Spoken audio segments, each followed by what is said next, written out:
জয়গুরু। সকলকে আনন্দিত জয়গুরু। পরম দয়াল শ্রী শ্রী ঠাকুরের রাতুল চরণে প্রতি প্রত্যেকের মঙ্গল কামনা করে আজকের আলোচনা শুরু করছি। দেখুন, প্রবৃত্তি সম্পর্কে সবাই অবগত আছেন। এটাও হয়তো জানেন প্রবৃত্তি দুই রকম, সৎ প্রবৃত্তি এবং অসৎ প্রবৃত্তি। কিন্তু একই মানবদেহে যদি এই দুই রকম প্রবৃত্তি থেকে থাকে তাহলে ভীষণ সমস্যা হয়ে দাঁড়ায় এবং এই সৎ প্রবৃত্তি এবং অসৎ প্রবৃত্তির দ্বন্দ্বে বড় কষ্ট পেতে হয়। হ্যাঁ, আজকের আলোচনার বিষয় এটাই। তাহলে চলুন আজকে এই বিষয় নিয়ে পরমদয়াল শ্রী শ্রী ঠাকুর কী বলেছিলেন জেনে নিই।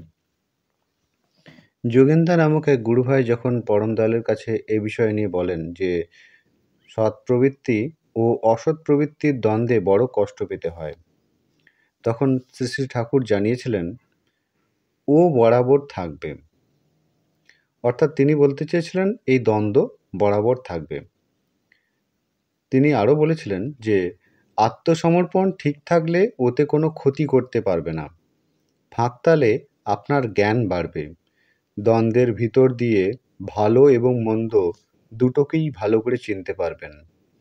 ইষ্টের উপর টান থাকলে খারাপ কোনো কিছু আচরণ করবেন না।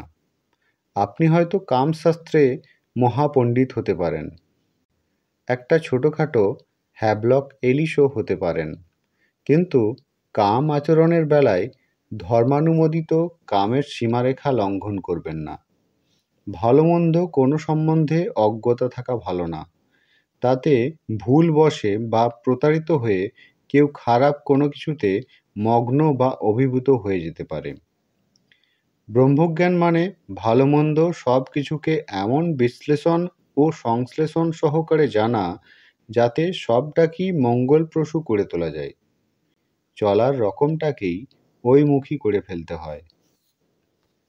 আশা রাখি আলোচনাটি বেশ ভালোভাবে অনুধাবন করতে পারলেন।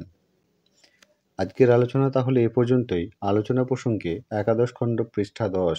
আপনারা সকলে ভালো থাকবেন, সুস্থ থাকবেন। সকলকে আবারও আনন্দিত জয়গুরু।